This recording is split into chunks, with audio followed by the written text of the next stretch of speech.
गोल्डी मसाले। नमस्कार, आप देख रहे हैं खबर उत्तर प्रदेश। मैं हूं आपके साथ तनवीर। रुक करते हैं खबरों का, लेकिन उससे पहले नजर डालेंगे इस वक्त की हेडलाइंस पर। 6 लाख छात्रों को दिवाली गिफ्ट दे सकती है योगी सरकार, कैबिनेट बैठक में हो सकता है फैसला। यूपी के बरेली मथुरा हाईवे को किया जाएगा 6 लेन, किसानों को जमीन का मिलेगा 58 करोड़ रुपए मुआवजा। लखनऊ से अयोध्या और नैमिषारण्य के लिए चलेंगी बसें, टूर पैकेज में वरिष्ठ नागरिकों को विशेष छूट। यूपी पुलिस को मिली बड़ी सफलता, मिशन शक्ति में 12 गुमशुदा बच्चे और महिलाएं सुरक्षित परिवारों तक पहुंची।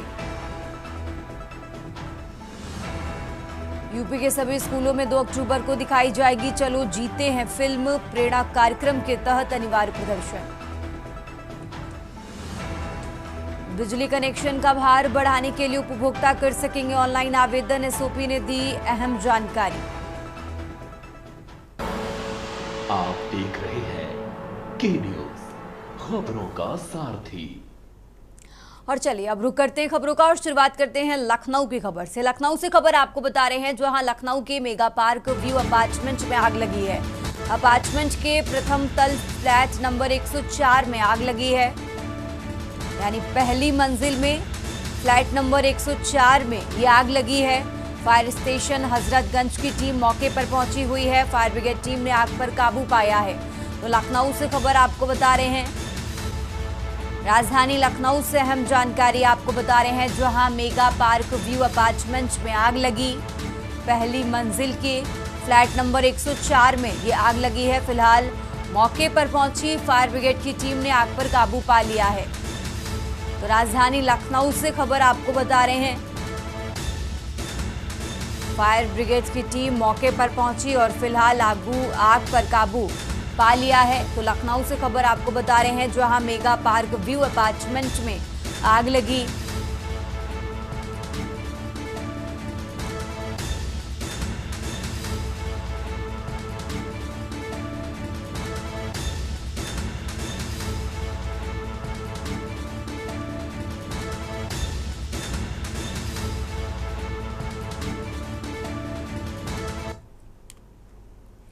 आगे बढ़ते हैं खबरों में। अब खबर मथुरा से है, जहां जिले में अपराधी इतने बेखौफ हो गए हैं कि बुधवार रात को कोसी कलां स्थित साचौली इलाके में भाजपा जिलाध्यक्ष निर्भय पांडे के घर पर गोलियां चला दी। कुछ देर बाद कैबिनेट मंत्री चौधरी लक्ष्मी नारायण के भतीजे नरदेव चौधरी को भी फोन पर जान से मारने की धमकी मिली। उस समय नरदेव भी जिलाध्यक्ष के घर पर मौजूद थे। हालांकि पुलिस सीसीटीवी कैमरों से आरोपियों की तलाश में जुटी है। जिलाध्यक्ष ने बताया कि वो अपने घर पर थे। इसी दौरान रात को करीब 10 बजे बाइक सवार उनके घर के बाहर रुक गए। इसके बाद फायरिंग शुरू कर दी। गोलियों की आवाज सुनकर आसपास के लोगों में दहशत फैल गई। 3 से 4 राउंड फायरिंग करने के बाद आरोपी वहां से भाग निकले। थोड़ी देर बाद जिलाध्यक्ष के घर पर मौजूद नरदेव चौधरी के मोबाइल फोन पर कॉल करके उन्हें भी जान से मारने की धमकी देने लगे। एसएसपी श्लोक कुमार ने बताया कि सीसीटीवी कैमरों से आरोपियों की शिनाख्त की जा रही है और जल्द ही आरोपियों को गिरफ्तार कर लिया जाएगा। अभी नहीं हुई है।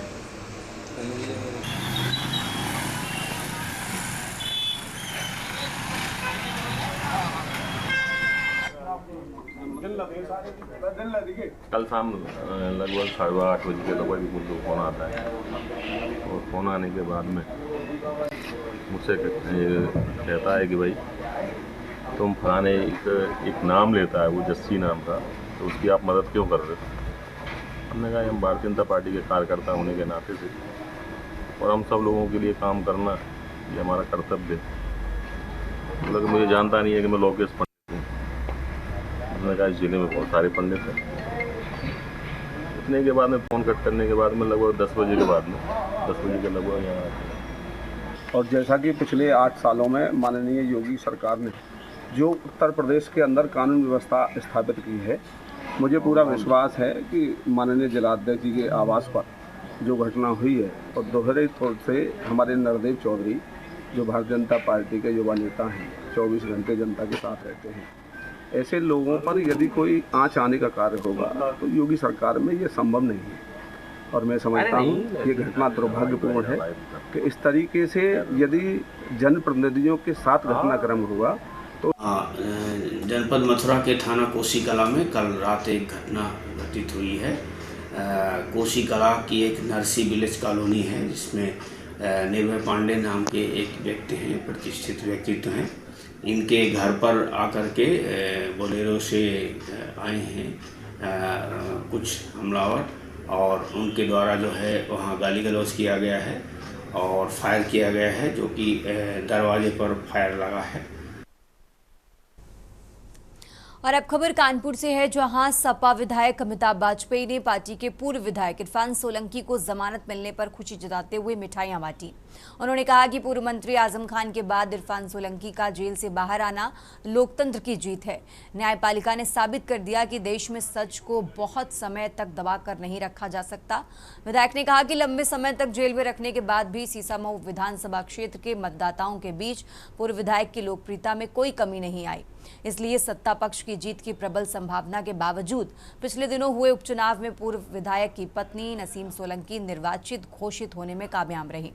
आपको बता दें कि 26 दिसंबर 2022 को महानगर के जाजमऊ थाने में एफआईआर दर्ज हुई थी, जिसके तहत पुलिस ने सीसामऊ विधानसभा क्षेत्र के तत्कालीन विधायक को गिरफ्तार कर जेल भेज दिया था। इलाहाबाद हाईकोर्ट की एकल पीठ के जस्टिस समीर जैन ने यह फैसला सुनाया, जिसमें इरफान सोलंकी व उनके भाई रिजवान सोलंकी सहित 3 लोगों को जमानत दे दी है। बीते 2 सितंबर को सुनवाई पूरी करते हुए कोर्ट ने अपना आदेश सुरक्षित रख लिया था। पिछले 23 महीने से इरफान सोलंकी गैंगस्टर मामले में जेल में बंद थे। देखिए 2 दिसंबर 2022 में इरफान सोलंकी जेल गए थे और 34 महीने बाद उनके बीच में उनके ऊपर कई मुकदमे हुए, करीब 18-20 मुकदमे, जिसमें कई मामलों में वो बेल मिल भी गई। सिर्फ इस गैंगस्टर के मामले के कारण वो जेल में थे। महाराजगंज जेल में इरफान है, तो आज माननीय उच्च न्यायालय से गैंगस्टर के मामले में जमानत उनको मिल गई है। लंबे समय से जिस पल का इंतजार था वो पल आखिर आ गया। जब आखिरी मामले की सुनवाई पूरी हो गई थी तो ये उम्मीद थी किसी भी दिन ये खुशखबरी आएगी, और आज जब मालूम हुआ था कि आज 2 बजे फैसला आएगा तो सब लोग बेसब्री से इंतजार कर रहे थे और सबको सकारात्मक ही उम्मीद थी, क्योंकि हम सब लोगों को एक तो ईश्वर पर भरोसा था, दूसरा न्यायालय पर भरोसा था। आगे बढ़ते खबरों में अब खबर फर्रुखाबाद से है, जहां केंद्रीय वस्तु एवं सेवाकर मंडल के तत्वाधान में जीएसटी भवन फतेहगढ़ में केंद्रीय वस्तु एवं सेवाकर आयुक्तालय कानपुर के अपर आयुक्त प्रदीप सिंह सेंगर की अध्यक्षता में 22 सितंबर से विभिन्न वस्तुओं पर जीएसटी की दरों में होने वाले बदलाव एवं उससे होने वाले लाभ के अवगत कराने के संबंध में संवाद कार्यक्रम का आयोजन किया गया। जीएसटी भवन फतेहगढ़ पहुंचने पर फर्रुखाबाद मंडल के सहायक आयुक्त बीआर सुनील कुमार, अध्यक्ष एनटीई विजन लोकेंद्र सिंह, अधीक्षक आरबी सिंह, अधीक्षक के शुक्ला, निरीक्षक शैलेंद्र मोहन कटियार, देवेश त्रिपाठी समेत कई लोग मौजूद रहे। इसका उद्देश्य केवल इतना ही है कि जो जीएसटी 2 रिफॉर्म जो गवर्नमेंट ऑफ इंडिया ने किए हैं और उसमें 50 से ज़्यादा कमोडिटीज़ में रेट्स रिवाइज किए हैं, जैसे हेल्थ सेक्टर हो गया, डेली नीड्स हो गई, और जो ड्रग्स हैं, जो लाइफ सेविंग ड्रग्स हैं, उनको रेट्स को रिवाइज करके नील रेट्स पर लिया गया है या उनको 5% पे किया गया है। और उन रेट्स का फ़ायदा उन लोगों तक पहुंचना चाहिए जिस वर्ग को ये सुविधाएं दी गई है। आप लो प्रोफाइल, जो लो इनकम ग्रुप वाला जो वर्ग है, उसको वास्तव में इन जो रेट्स रिवाइज हुए हैं, जो रेट्स कम हुए, उनका फ़ायदा मिलना चाहिए।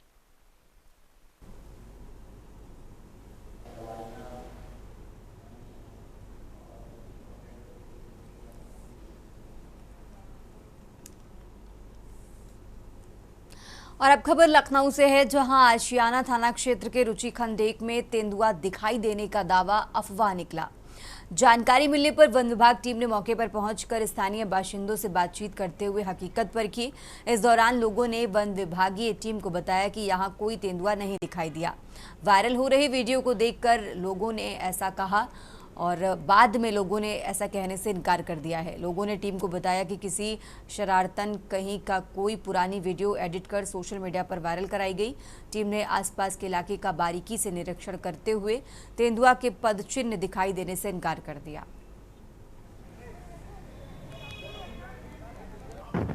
मेरे हिसाब से ये सारी की सारी अफवाहें हैं जो नेट पे या सोशल मीडिया के माध्यम से लोगों ने फैला रखी है। ज़्यादातर इमेजेस जो नेट पे सोशल मीडिया पे हैं उसमें AI का वाटरमार्क या चेन्नई का वाटरमार्क क्लियरली विजिबल है। तेंदुआ दिखने की न्यूज कैंट क्षेत्र की है, वो भी सोशल मीडिया के माध्यम से सूचित किया गया है। जिस तरह से लगातार लखनऊ में तेंदुए मिलने की सूचना मिल रही थी, जिसको लेकर के पुलिस प्रशासन भी मुस्तैद था और फॉरेस्ट टीम भी मौजूद थी। आज सुबह ही आसियाना क्षेत्र में तेंदुए मिलने की सूचना आई थी, जिसको लेकर फॉरेस्ट टीम यहां पर मौके पर पहुंची थी, जांच भी की है। तो कहीं न कहीं इसको अब जांच का विषय है। हमारे साथ बीट इंचार्ज अभिषेक सिंह है जो फॉरेस्ट से हैं, जानकारी करते हैं कि क्या तेंदुए मिलने की सूचना आसियाना में है, क्या मामला है। देखिए, आसियाना में है, दूसरे खंड में, रजनी खंड में जितनी भी कल से लेकर आज तक वायरल हो रही है, हम लोग सब फोटो पे आधे घंटे 1 घंटे के अंदर मौके पहुंचा गया है। तो हम लोगों ने हर जगह से स्थानीय लोगों का बयान भी लिया। उन्होंने स्थानीय लोगों का कहना है कि यहाँ कैमरे आप चेक कर लीजिए, यहाँ पे ऐसा कुछ नहीं है और ना वहाँ पे कोई पश्चिम मिला है। अभी थोड़ी देर पहले, आधे घंटे पहले रजनी खंड 5 पार्क के पास में एक सूचना प्राप्त हुई थी। उस सूचना के आधार पर हम लोग पहुँचे थे। तो उस सूचने पर भी जो है हम लोग पहुँचे थे, वहाँ पे एक लड़का हम लोग को मिला, ये बैठा हुआ है, इसको हम लोगों ने डिटेन करा। इसके फ़ोन में हम लोग को फोटो मिली है। इसने फोटो अपने फ़ोन में मॉर्फ करके और अपने 4 लोग का ग्रुप है इसका, उसने उसमें फोटो डाली है और फोटो वहाँ से वायरल हुई, पास से जगह पहुँची, पास से इस पर हम लोग पास पहुँची है। तो अब फिलहाल वहाँ पे मौके पे पूरा रिहायशी इलाका है। अगर 5 मिनट पहले वहाँ पे तेंदुआ होता भी तो वहाँ पे भी मैंने देखा कई कुत्ते थे, कई जानवर थे ऐसे जिसका शिकार वो कर सकता था। वहाँ बच्चे भी खेलते हुए हमें मिले, लेकिन ऐसा कुछ नहीं, ना वहाँ कोई हलचल थी। वहाँ के लोगों से बात की, क्या यहाँ पे तेंदुआ आया? उन्होंने कहा यहाँ ऐसा कुछ नहीं है। आपको किसने कहा? आप लोग को बताया किसने? मतलब लोग हम लोग से उल्टा इसका क्वेश्चन किया कि आप लोग किसने बताया है?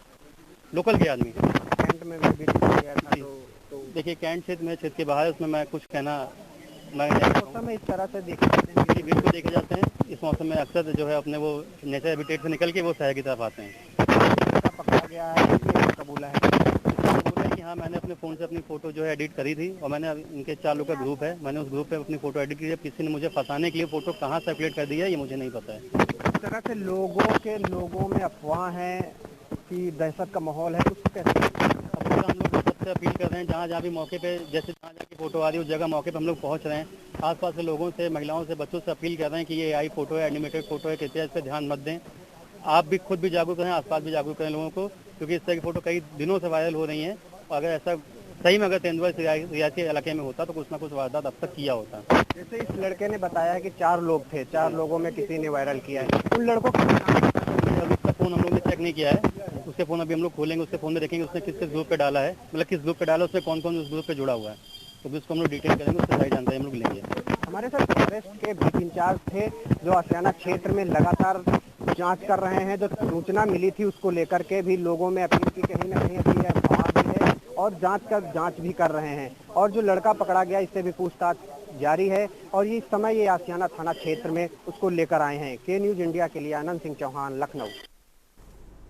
और अब बात कर रहे हैं हमीरपुर की, जहां जिले की सरीला तहसील में मिशन शक्ति अभियान के तहत छात्राओं को प्रशासनिक जिम्मेदारी सौंपी गई। GIC सरीला की कक्षा 12 की छात्रा मोहिनी एक दिन के लिए SDM बनी, जबकि छात्रा शालिनी को तहसीलदार का कार्यभार सौंपा गया। दोनों छात्राएं तहसील कार्यालय पहुंची और जनसुनवाई के साथ साथ फाइल निस्तारण जैसे प्रशासनिक कार्यों को सीखा। इस अनूठे अनुभव पर छात्राओं ने कहा कि वे भविष्य में अफसर बनकर देश की सेवा करना चाहती हैं। तहसील के अधिकारियों और कर्मचारियों ने छात्राओं का उत्साहवर्धन किया और मिशन शक्ति अभियान की सराहना की।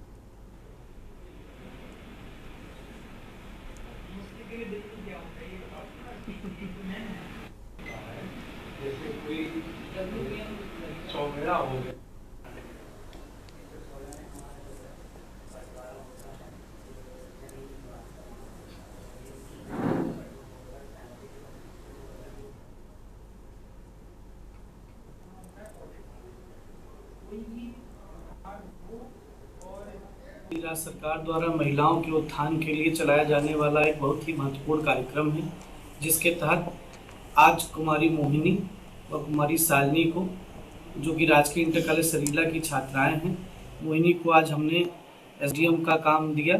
एक दिन के लिए इनको SDM बनाया गया है तथा शालिनी को एक दिन के लिए तहसीलदार बनाया गया है। इन दोनों ही छात्राओं द्वारा तहसील के कामकाज को देखा गया है, समझा गया है और तहसील के सभी पटलों पर जा करके उनके बारे में जानकारी ली गई है। और अब खबर औरैया से है, जहां पुलिस अधीक्षक अभिषेक भारती ने जनसुनवाई की है। जनसुनवाई के दौरान पहुंचे एक दिव्यांग व्यक्ति, तो दिव्यांग चलने में असमर्थ SP स्वयं पहुंचे उनके पास। उनकी समस्याओं को गंभीरता से सुना गया, त्वरित कार्रवाई के निर्देश भी दिए गए हैं। उपायुक्त विभाग को समस्या का निराकरण करने के आदेश जारी किए। लोगों ने एसपी की संवेदनशील पहल की सराहना की है।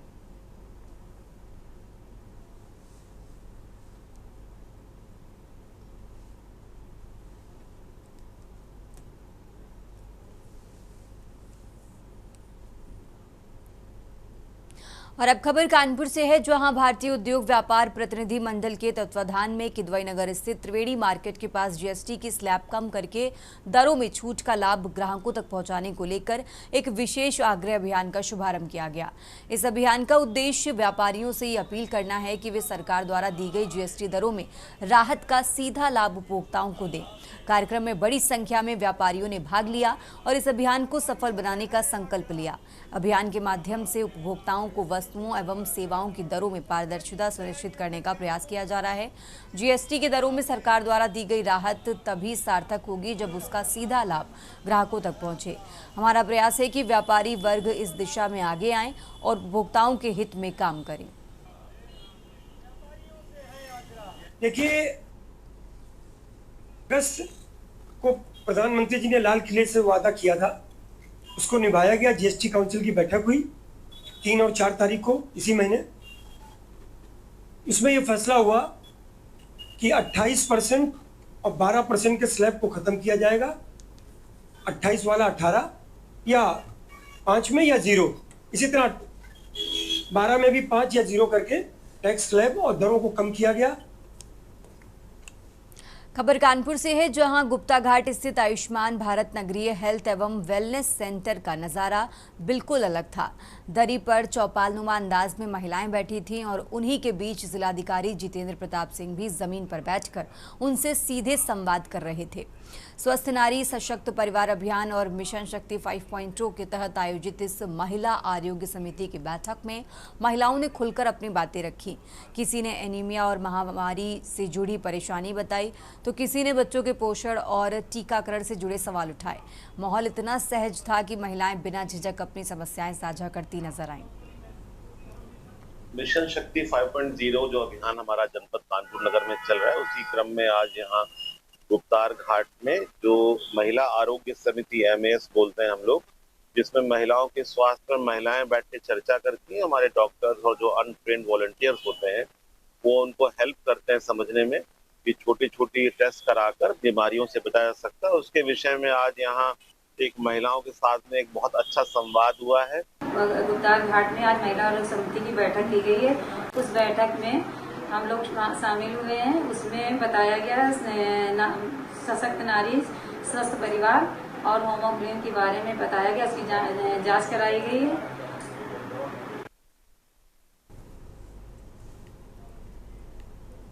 और अब खबर बुलंदशहर से है, जहां कस्बा अहमदगढ़ में शांति कुछ हरिद्वार गायत्री परिवार द्वारा आयोजित 108 कुंडीय दिव्य यज्ञ में उत्तर प्रदेश राज्य महिला आयोग की अध्यक्ष बबीता चौहान ने विशेष रूप से भाग लिया। यज्ञ स्थल पर पहुंचने पर केंद्रीय क्षेत्रीय जनता, कार्यकर्ताओं और श्रद्धालुओं ने उनका गर्मजोशी से स्वागत किया। जगह जगह फूल मालाओं से उनका अभिनंदन किया गया। यज्ञ में भाग लेने के बाद बबीता चौहान अपने पैतृक गाँव खखूड़ा के लिए रवाना हो गई। बातचीत के दौरान उन्होंने कहा कि देश के प्रधानमंत्री नरेंद्र मोदी और उत्तर प्रदेश के मुख्यमंत्री योगी आदित्यनाथ ने महिलाओं को हर क्षेत्र में मान सम्मान और बराबरी का अधिकार दिया है।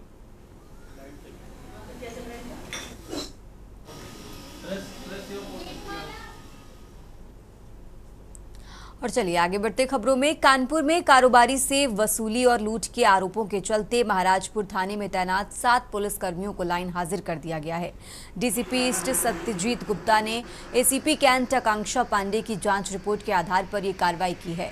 जांच पूरी होने के बाद आरोपियों पर विभागीय कार्रवाई की जाएगी। कारोबारी शीलू यादव ने आरोप लगाया कि महाराजपुर थाने में तैनात पुलिसकर्मियों ने उनसे 24,000 रुपए जबरन वसूले और 2 लाख रुपए की अतिरिक्त मांग की है। शीलू का कहना है कि रुपए न देने पर उसे झूठे मुकदमे में जेल भेजने की धमकी दी गई। शीलू यादव ने पूरी घटना का वीडियो बनाकर सोशल मीडिया पर वायरल कर दिया, जिसके बाद मामला पुलिस अधिकारियों तक पहुंचा। वीडियो वायरल होने के बाद डीसीपी ईस्ट ने मामले की जांच एसीपी कैंट आकांक्षा पांडे को दी।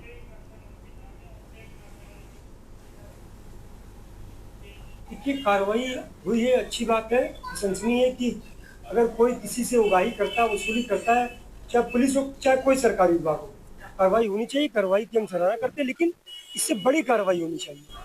अभी लगता है जिस तरह से हमने पढ़ा अखबारों में, कि आपके माध्यम से पता चला है। देखिए, महाराजपुर थाना के 5 सब इंस्पेक्टर और 2 कांस्टेबल उनकी शिकायतें प्राप्त हुई थी और कुछ वीडियो भी महाराजपुर क्षेत्र के ही वायरल हुआ थे, जिसका संज्ञान लेते हुए एसीपी कैंट को पूरे मामले की जांच दी गई है। एसीपी कैंट के द्वारा इसकी जांच। उत्तर प्रदेश की खबरों में फिलहाल इतना ही। आप देखते रहिए के न्यूज़ इंडिया।